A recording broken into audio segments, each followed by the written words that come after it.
Welcome to the Robert Lewis Sermons Podcast, an archive of Robert Lewis's sermons while at Fellowship Bible Church in Little Rock, Arkansas. We hope you are encouraged and deepen in your love of Christ while enjoying this podcast. Here is this week's message. Tonight, what I'd like to do is start us off with a very familiar passage in Joshua chapter 6 and only read a couple of the verses, but this is of Joshua's great campaign into the Promised Land and the first victory that he had over Jericho. We're going to just look at two statements that are made there. First of all, in chapter 6, verse 20, where he says, "So the people shouted, and the priests blew the trumpets, and it came about when the people heard the sound of the trumpet, that the people shouted with a great shout, and the wall fell down flat, so that the people went up into the city, every man straight ahead, and they took that city." Then look in verse 24. It says, "And they burned the city with fire, and all that was in it. Only the silver and gold and articles of bronze and iron they put into the treasury of the house of the Lord." The reason I read that is because in 1972 I had the opportunity to travel to Israel. Been there several times, but on this particular occasion we had the opportunity to go down to Jericho and explore around some of the ruins of the old city. And as we stood in those archaeological ruins, I happened to be accompanied by a liberal theologian and archaeologist who took great delight in telling me about these ruins that I saw before me, in particular the wall that the biblical account said fell down flat. And he informed me that the great British archaeologist Kathleen Kenyon, who, by the way, did the premier work on the excavations of Jericho back in 1950, had established as fact that though the city did suffer some form of cataclysmic collapse, that had occurred in 1550 BC, approximately 150 years before Joshua ever came into the Promised Land and confronted the city of Jericho. And so with kind of a measure of great delight and glee, this theologian told me that archaeology had kind of slam dunked the Bible and disproved this particular story. And he said, that's just what it is. It's just a story, a myth that's been made up. Well, I've thought about that over the years as you at times hear different facts and stories on whether the Bible is true and whether archaeology can prove the Bible and those kind of things, but that always used to trouble me after seeing the ruins of that great city.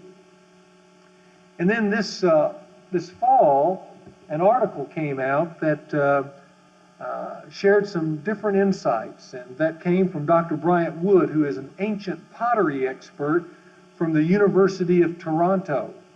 And he had the opportunity here recently to review some of Kenyon's finding, and he published his new findings in the Journal of Biblical Archaeology. You see, the dating of Kenyon's date of when the walls kind of fell down in Jericho were based by Kenyon on her not finding a certain type of pottery that was very popular in 1400 BC. That's the date that the Bible says the walls fell down. So Wood had a chance to review that as a pottery expert, and he began to see that a mistake was made because Kenyon did her dig in what would be considered the poorer part of Jericho, 1400 BC. And he said that pottery was very expensive and it would not be found in the poorer part of the city. Being a pottery expert, though, he also went on to say that there were many, many artifacts of pottery found in Jericho by Kathleen Kenyon that were available and were found in Jericho in 1400 BC, the biblical date. And with that kind of pottery problem out of the way, all of a sudden the Bible and archaeology matched up quite nicely. Because as I've said, Kenyon had already concluded that the city of Jericho had suffered some cataclysmic collapse. She had already said that the walls demonstrated that. On top of that, Kenyon also found bushels of grain on the site, which suggested to her that the city had not fallen after a long siege when all the food supplies would have been used up, but that it was captured very quickly.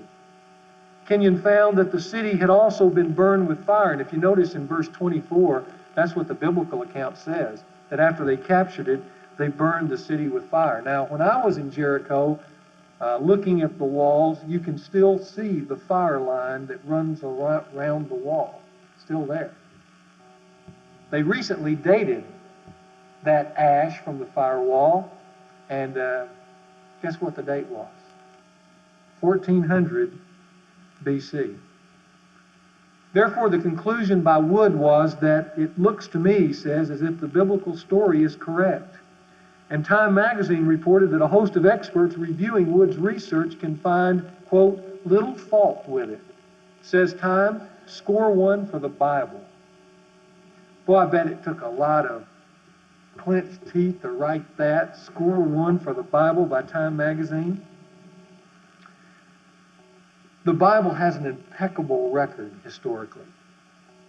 When you look back on it, it's a sterling book of history and extremely accurate in all its performances of recording past history. The series that we're about to embark upon, though, we're not going to look past at its past performance.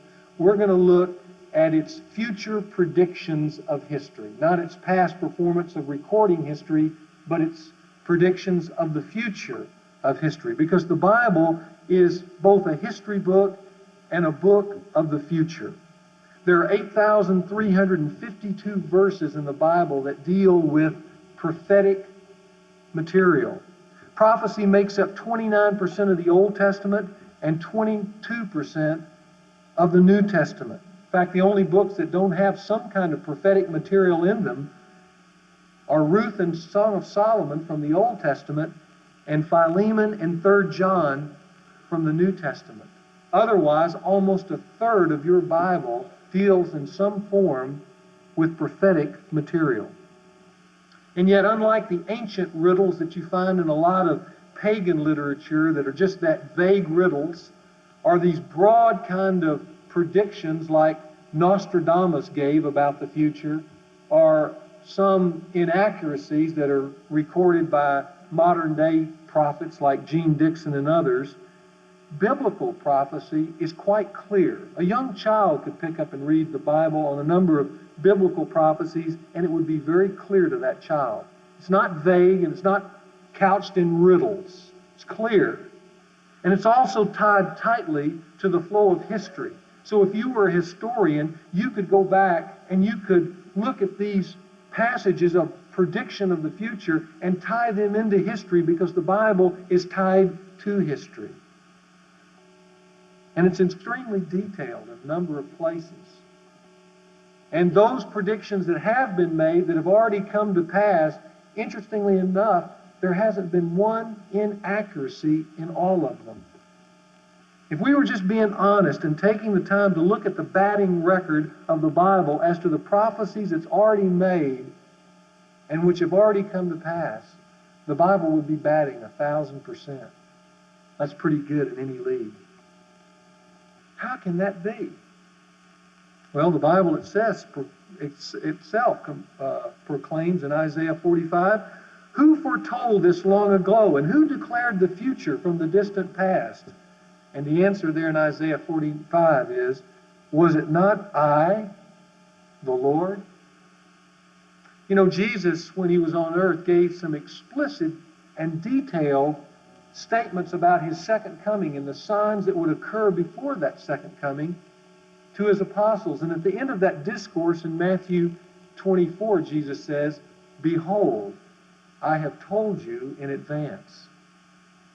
Evidently, there is something about prophecy that has been given to us that is necessary for us in living out the Christian life. Otherwise, God would have not taken the time to give so much of it. And as Paul said, all Scripture is profitable. So evidently, prophecy is profitable as well. It certainly sets the book of the Bible apart from all the other books that have ever been written, because no one owns the future, and certainly no man owns the future, but the God who wrote this book does. And he has taken the time to give us some clear indications as to what is to come, even in our day. So I've decided to kind of go back to the future, so to speak. And by going back, I mean it's not the first time that I've done this. I went back and studied prophecy as a young Christian when I became a Christian in the late 60s and early 70s. I kind of cut my spiritual teeth, so to speak, on Hal Lindsey's book, The Late Great Planet Earth, and that had a way of kind of motivating me in my Christian faith, because I'd look at some of these passages and get excited about the fact that, gosh, this is different than the other books here in the university. There is something here that really does speak clearly to the future, and that was exciting to me.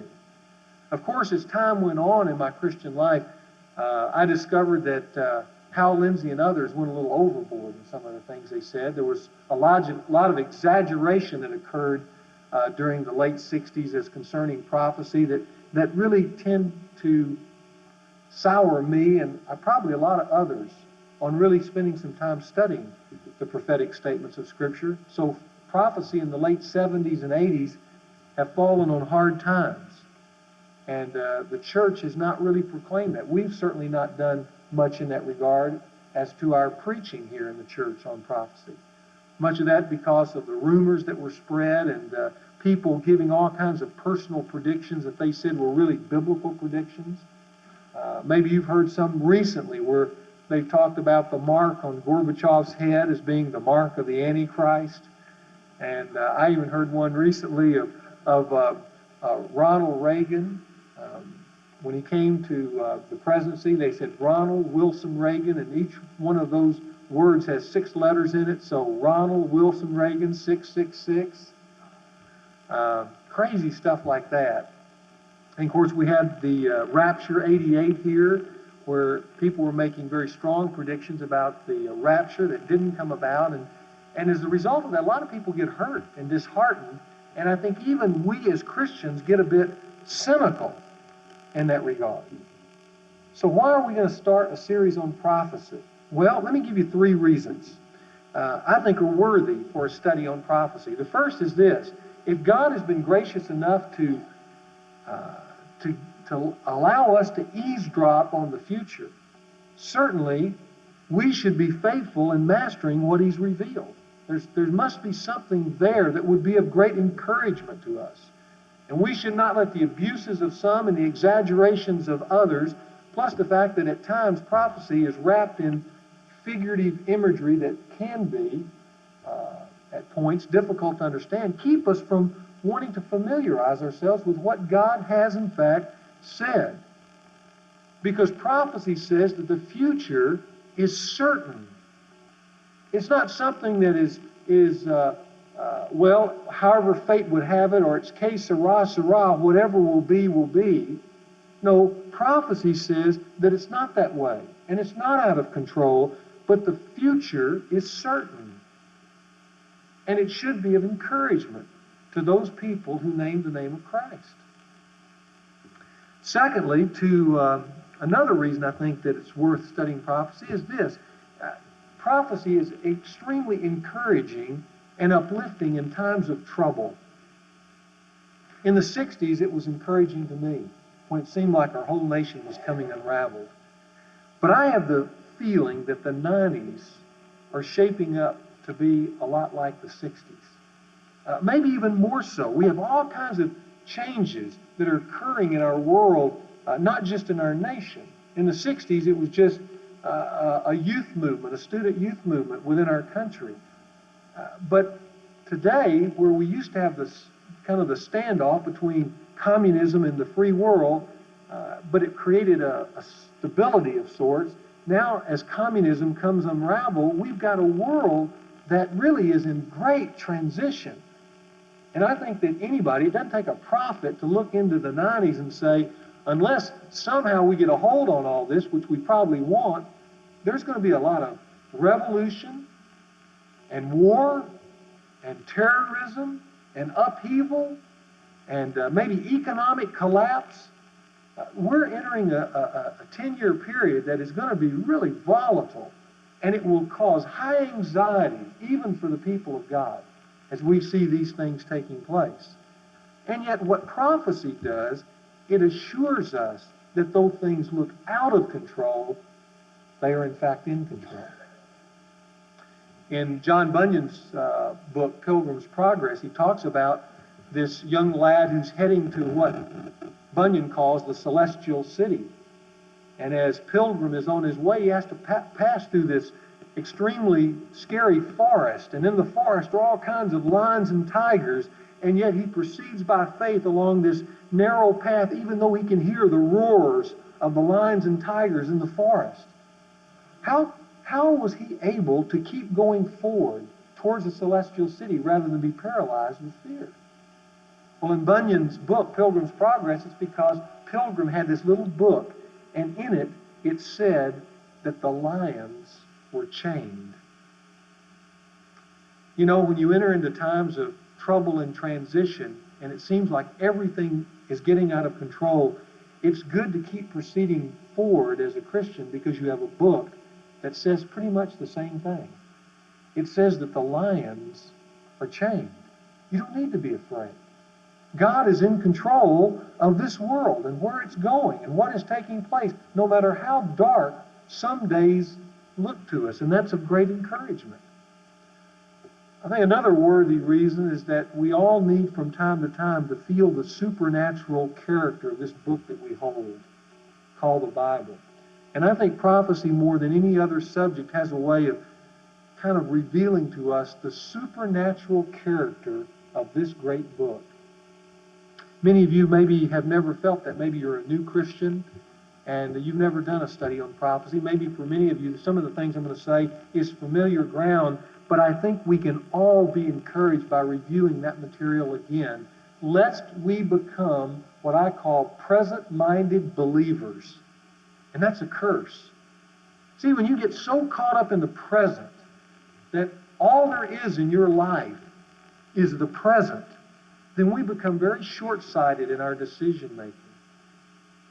We become very short-sighted in what's going around us and the things we should do and why we should do it. We tend to fall back into selfishness and me-only concerns.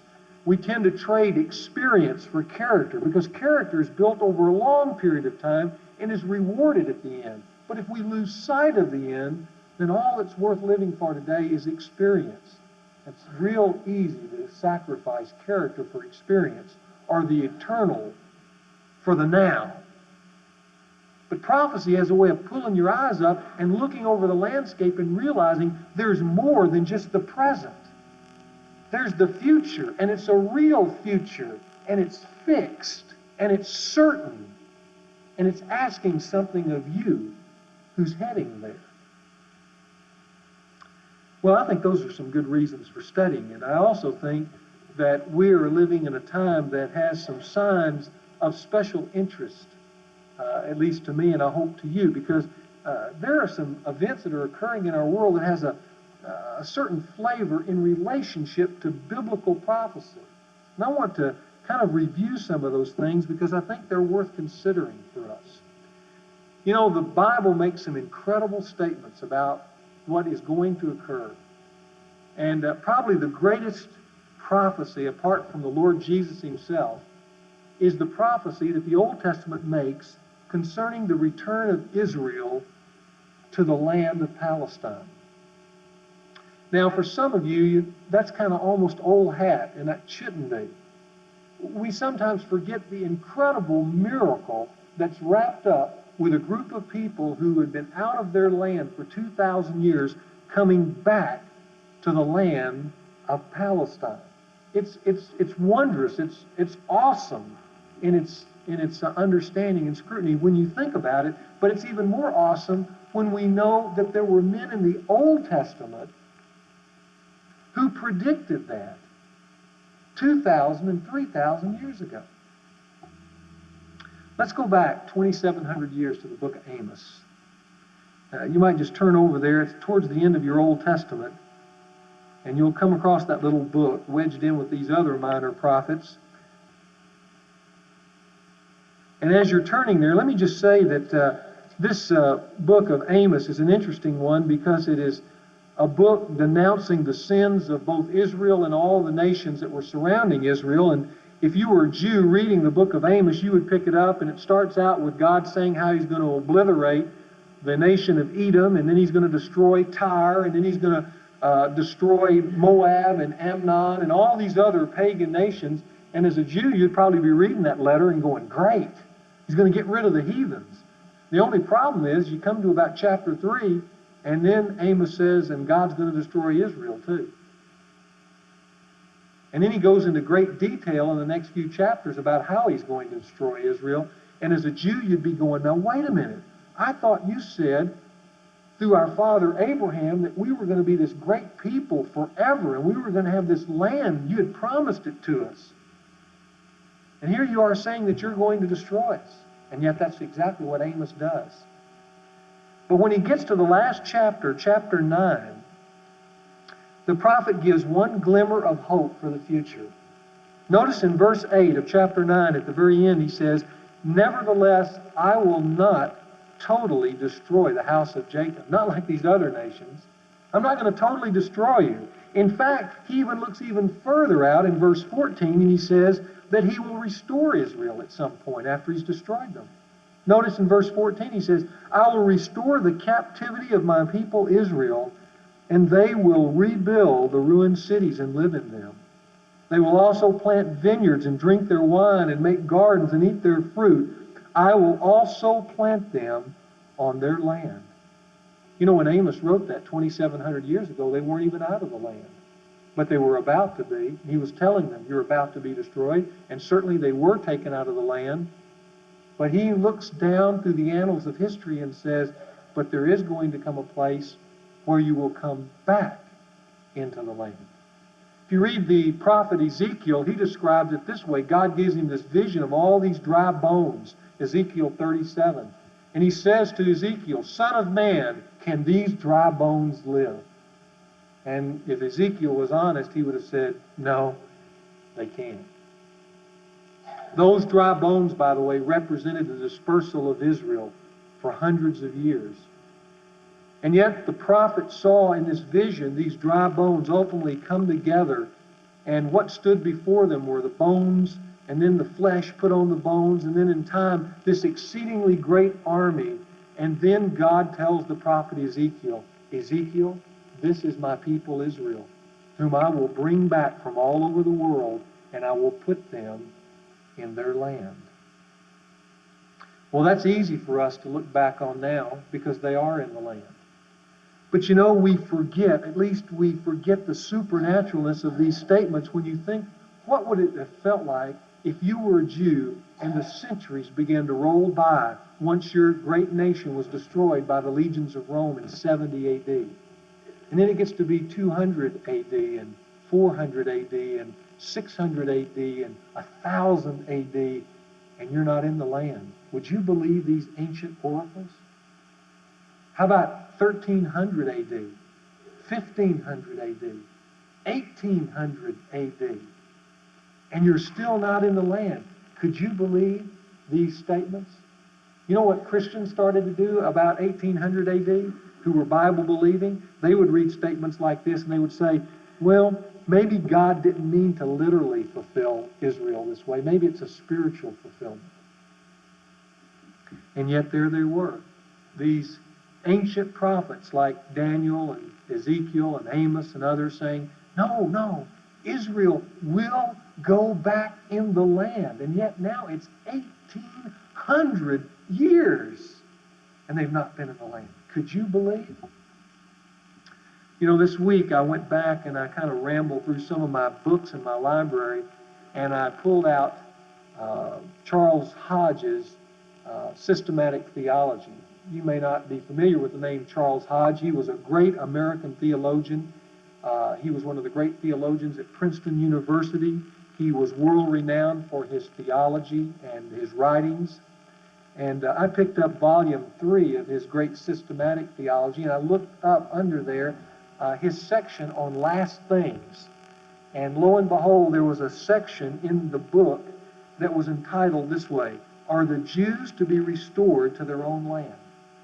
Now, that's a great question for a guy in 1825. Here's his answer. The argument from the ancient prophecies of the Old Testament is invalid because it would prove too much. If these prophecies foretell a literal restoration of Israel, they foretell that the temple is to be rebuilt, the priesthood restored, sacrifices again offered, and that the whole Mosaic ritual is to be observed in all its details. It is utterly inconsistent with the character of the gospel that there should be a renewed inauguration of Judaism within the pale of the Christian church. In other words, as Hodge looked down through history, 1,800 years, he said, there's no way these prophecies could be literal. They must be spiritual. Israel couldn't come back to the land. So his answer was no. And yet Jeremiah the prophet says in Jeremiah 31, as long as there's a sun in the sky, as long as there's stars at night, Israel will be a nation. It says that in Jeremiah 31. You notice that when Hodges argues against Israel becoming a nation, he says, listen, if they're going to be a nation, if those prophecies are literal, then they've got to have a temple because there are prophecies about Israel having a temple too. And I don't see that. That seems inconsistent with the gospel. I thought the temple and all that had been done away with. That's his argument. Well, the Bible does prophesy that Israel will be in the land. It also prophesies that there will be a temple built in Israel.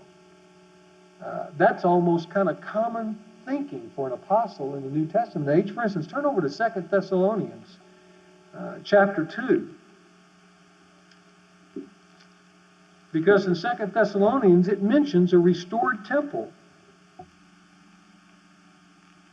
Now you're probably asking, now wait a minute, are you saying that in Israel today there's going to be a temple? Yes, that's what I'm saying. Now is there a temple? No, there's not.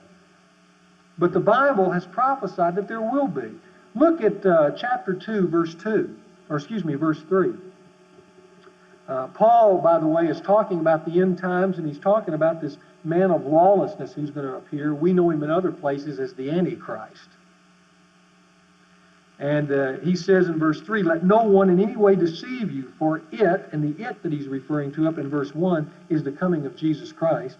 For the coming of Jesus Christ will not come unless the apostasy, the falling away, comes first, and the man of lawlessness, that is Antichrist, is revealed, the son of destruction, who opposes, verse 4, and exalts himself above every so-called God or object of worship, so that he takes his seat, where? In the temple. Now, when Paul wrote these words, there was a temple, a Jewish temple. But shortly after this, the legions of Rome marched in, besieged the city of Jerusalem, and destroyed it, and tore down the temple and plowed up the city. And it's not been rebuilt since. Now, in Jerusalem today, there is a religious shrine on the temple side. It's the Mosque of Omar for the faith of Islam. But there's no Jewish temple. Paul is speaking of a time yet future to him, that's still future to us. He says there's an Antichrist, a man of lawlessness that's coming, who's going to exalt himself above the world. And where is he going to do that? In a temple. Well, that means there's got to be a temple in Israel for him to do that. When I was a young Christian, studying these prophecies, and I had that told to me as well, and certainly it's there in the Scripture, there were all kinds of rumors running rampant in 1969 that Israel was going to rebuild her temple. And we were said that they were gathering the stone and all this stuff, and all of it proved to be just malicious gossip. And it really wounded me as a young Christian to find that out, that these were just rumors. And of course, anytime you're studying prophecy, it's kind of like a piece of meat. You got to cut all the fat off to really get to the truth. And a lot of the stuff surrounding it is a lot of rumor and superstition. It always tends to barnacle around true prophecy. And of course, all those statements about the temple back in 1969 were just out and out gossip. And that's one of the reasons I quit studying.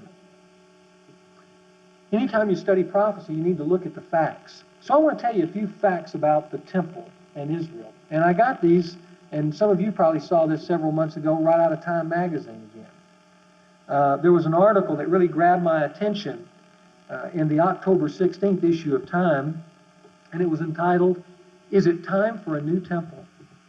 Well, that kind of got my attention as someone who remembered studying all the stuff that was just rumor. So I read this article, and here's some of the things it had to say. It said today in Israel they have organized a task force. They call it the Temple Institute. And its leader, Zev Golan, says its purpose is this: our task is to advance the cause of the temple and prepare for its establishment, not just talk about it any longer.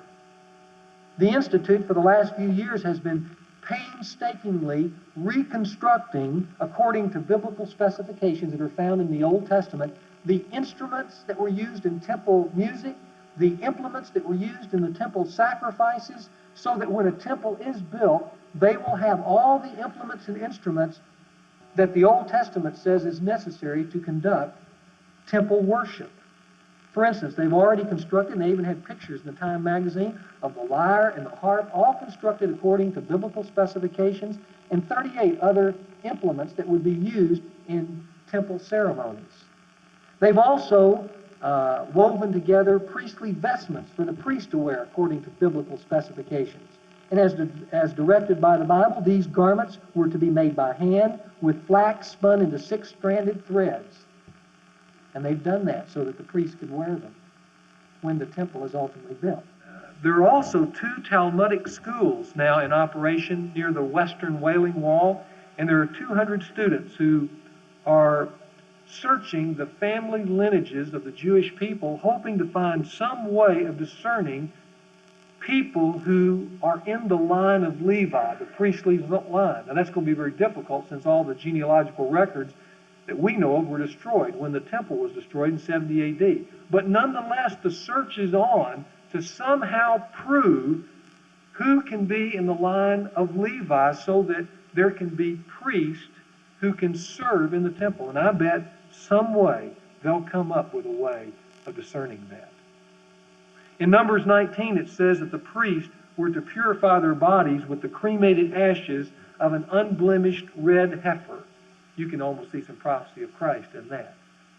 But nonetheless, that was what the requirements were for a priest to be purified before he could serve.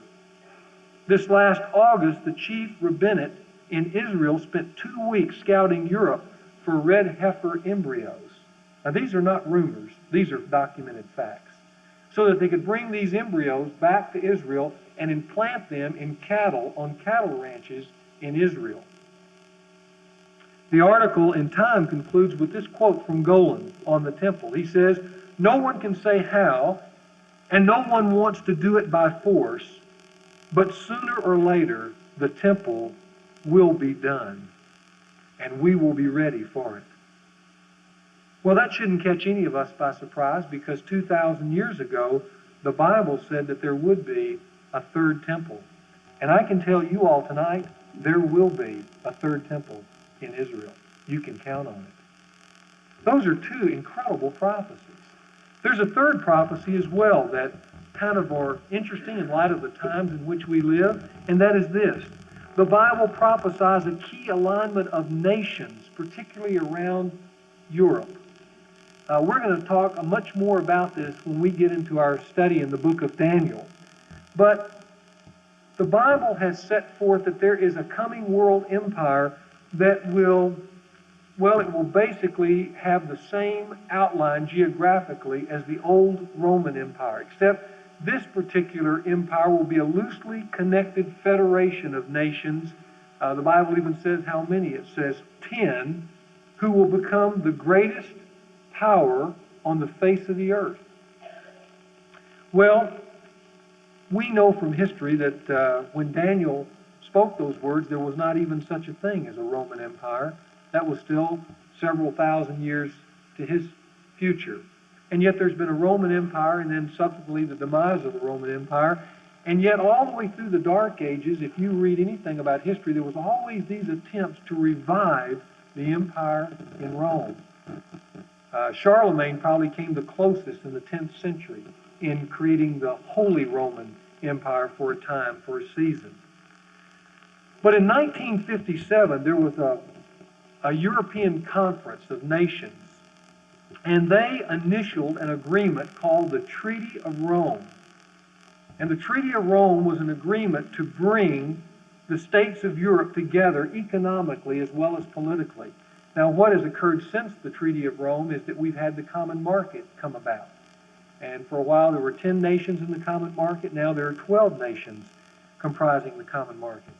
But the unity around Europe, which again comprised basically this outline of the Roman Empire, is taking an even greater unification in 1992 when they moved from the common market community to the Euro state.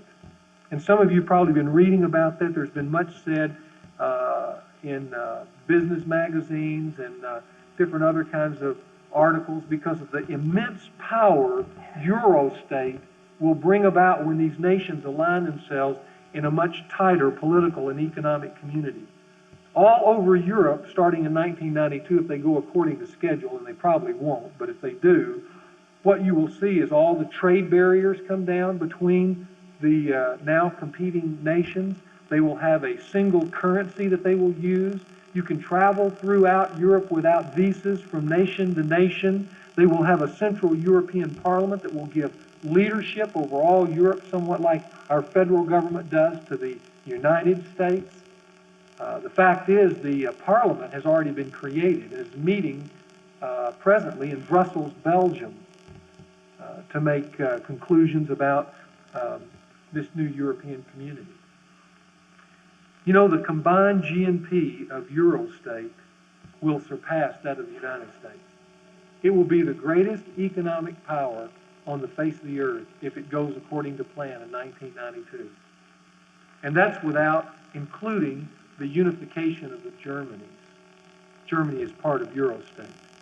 But again, I should say, none of that should surprise us, that this prophet Daniel, looking into history 2,500 years beyond himself, could begin to make statements about an empire that would ultimately result in a federation of nations in the approximate vicinity that Europe now stands. That shouldn't surprise us. And the reason it shouldn't surprise us is because this is a supernatural book. There's a fourth prophecy. You might turn over to 2 Timothy, since you're probably already still in Thessalonians, but in 2 Timothy, we get another hint of the end times as well in this prophetic drama, and that is the Bible says that there will be a great moral disintegration in the last days, and that it will be a moral disintegration that will be wrapped rather ingeniously with religion. That's kind of interesting, isn't it? Moral disintegration and religion. And yet that's what the last days will look like. In 2 Timothy chapter 3, Paul says to Timothy, still looking future now, he says, but realize this, Timothy, that in the last days, difficult times will come. You might circle the word difficult just for a moment. The word difficult is an unusual Greek word. It's only used one other place in the Bible, and that's over in Matthew chapter 8. And in Matthew chapter 8, this word is used in describing these two men who are demon-possessed, and they come out to meet Jesus, and as they do, it says that these men were exceedingly violent. And the word exceedingly violent in Greek is the same word that's used in 2 Timothy 3, verse 1, for the word difficult. It's not just difficult days ahead. They are days that will be exceedingly violent. Maybe we could use the word savage or barbaric. Now look at the description of these days that occur starting in verse 2, because it tells you how it's going to be. It says that men will be lovers of self, and lovers of money, and boastful, and arrogant, and revilers.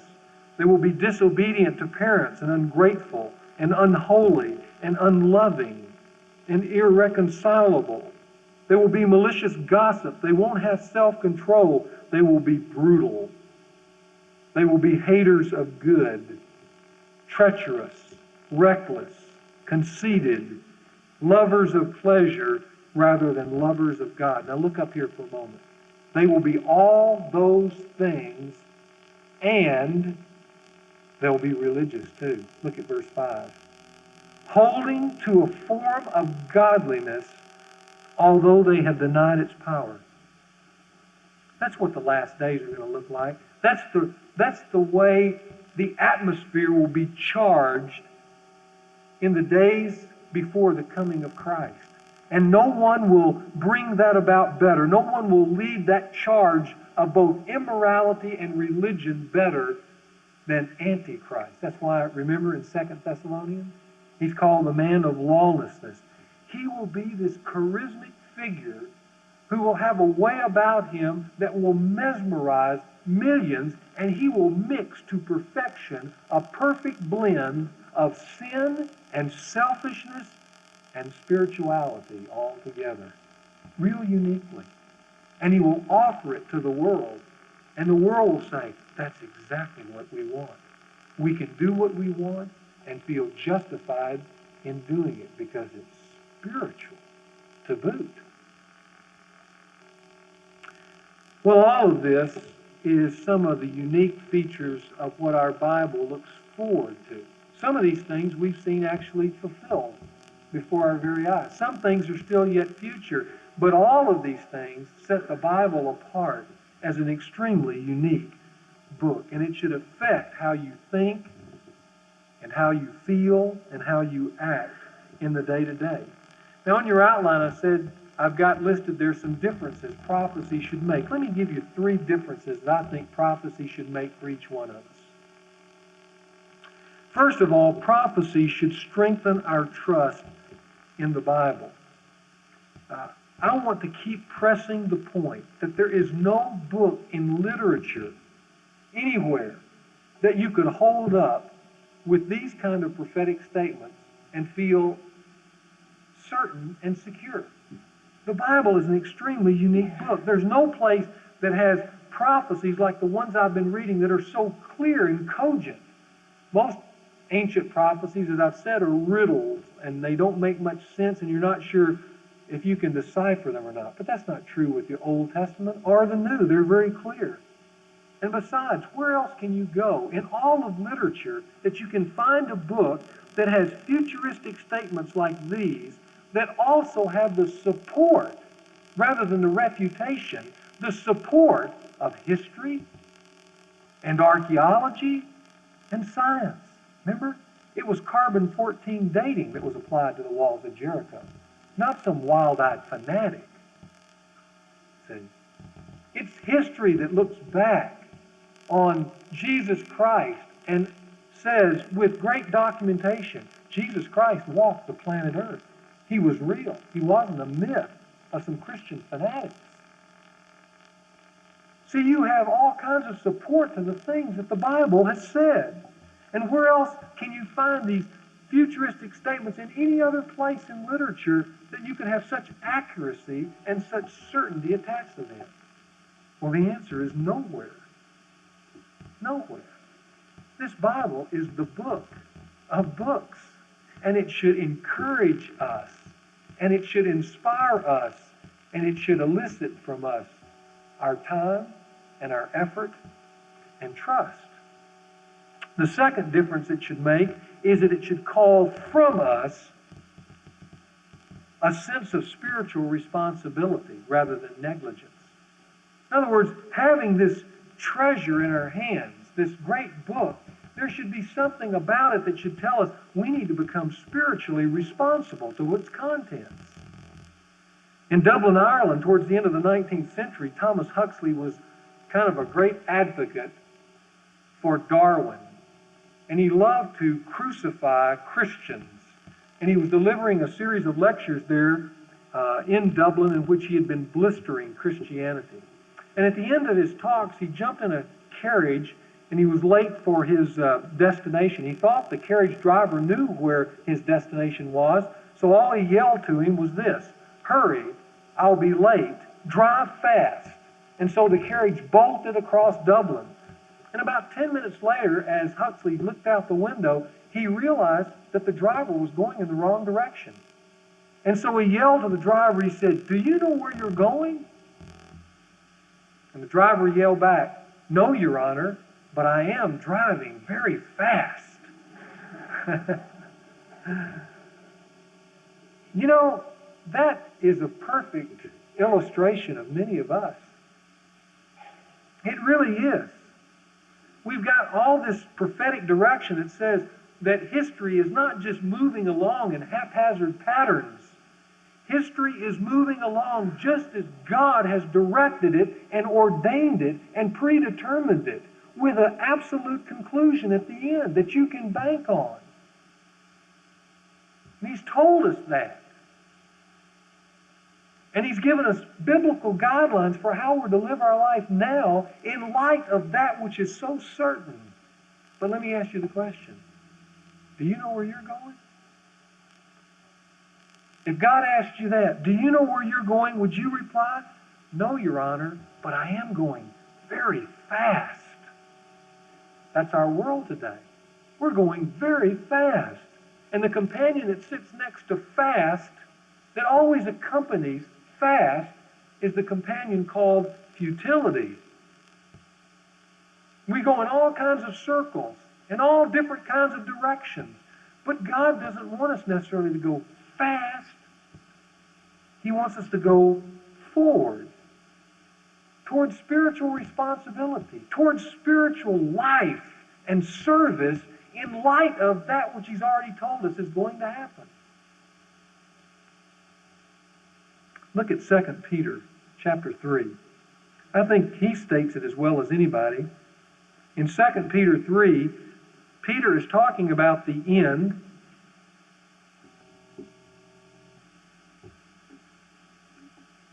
Look at verse 10.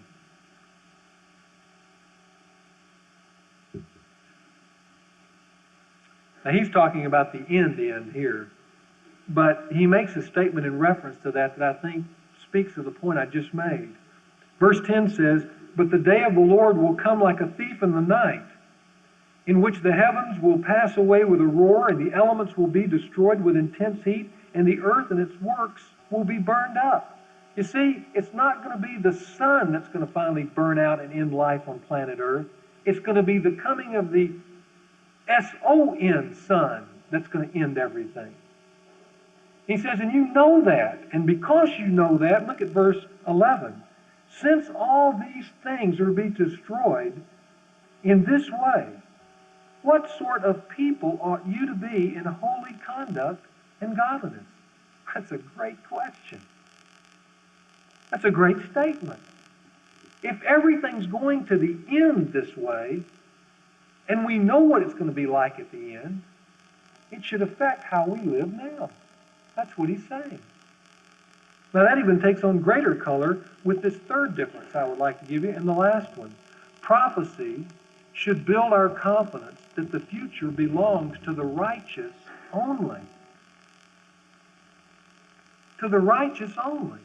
Look at verse 13 in that same chapter. It says, "But according to His promise," did I say chapter 13? Verse 13. It says, "But according to His promise, we are looking for a new heavens and a new earth in which" what dwells? Righteousness dwells, not unrighteousness.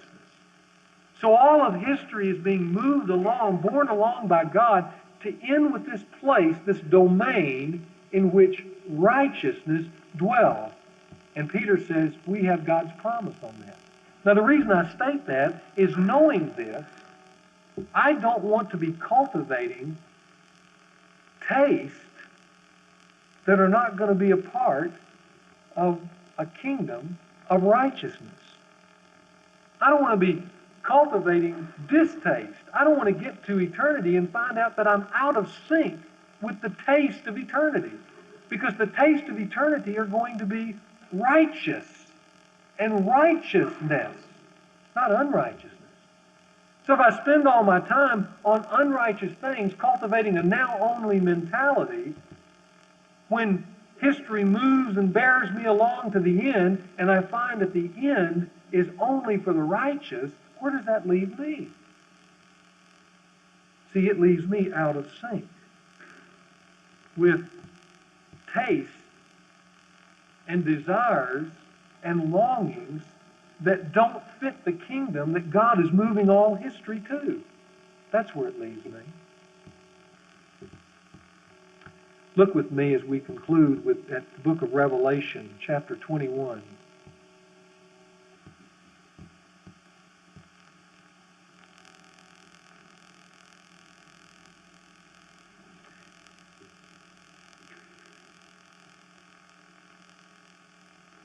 In chapter 21, in verse 6, Jesus is speaking to the Apostle John.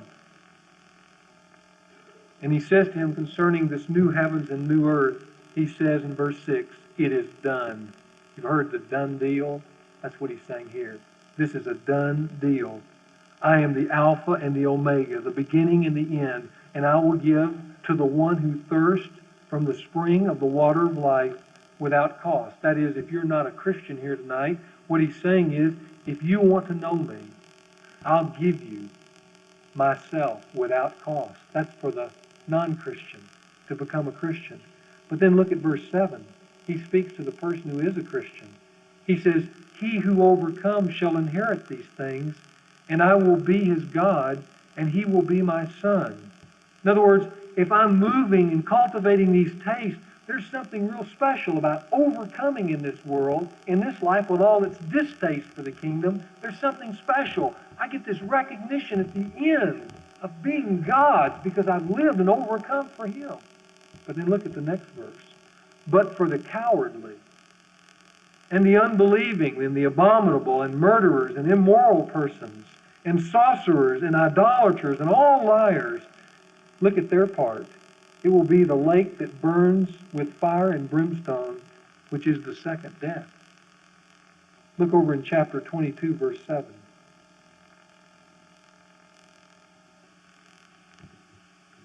And behold, Jesus says, I am coming quickly. Happy is he who heeds the words of the prophecy of this book. Well, that's really what prophecy is all about. Happy is he who heeds the words of the prophecy of this book. And the prophecy of this book says that God is moving us towards a righteous kingdom. And the people who will be happiest there will be people who are cultivating righteousness right now. That's what he's saying. You know, we will embark upon a study right after Easter of prophecy, and I'll be walking us through these prophetic sections of Daniel in which they tell us the future of us, the Gentiles, and also of Israel as a nation. And then while I'm doing that, Bill Parkinson and Bill Wellens will be taking the life of the prophets, and in particular the life of Daniel, and looking at it from a personal perspective and showing you and me how them knowing the future affected them in the day-to-day of their lives. And I think it'll be a great study for us to have. But I want you to know, just as I've told you in advance about the series, this book has told you in advance how everything's going to come about and how you're to live your life. So you don't want to miss it. Let's stand and we'll be dismissed in prayer. Thank you for listening to the Dr. Robert Lewis Sermon Podcast. If you were encouraged by this message, please rate and review this podcast. In addition, share this with your friends and community. This podcast was produced by the team at Sound of a Rose. You can learn more about the team at soundofarose.com.